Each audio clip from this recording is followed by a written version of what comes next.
Hello guys and welcome to Tech Tricks tutorial. In today's video, I will show you the step-by-step tutorial on how to connect Zapier with Facebook leads. So by the end of this video, you will learn how to do them. So without further ado, let's get into it. So the first thing that we need to do is to open our website right here, which is zapier.com. And once you open that, make sure that you are logged into your account. So as you can see, I am already logged in. And then the next thing that we need to do is to click this Explore Apps that is located on the top right corner of the screen. And then once you click that, you will see all of these features that you can use on your Zapier. Then you also have here the search bar.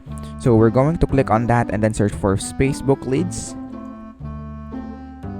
And then after that, you will see Facebook leads ads. So all you have to do is to click this one.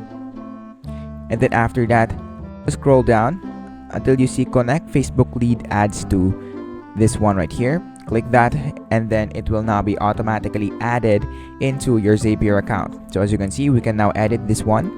And as you can see right here, that is basically it for this video. Thank you guys for watching Tech Tricks tutorial. I hope you learned something and please don't forget to like and subscribe. Have a great day everyone.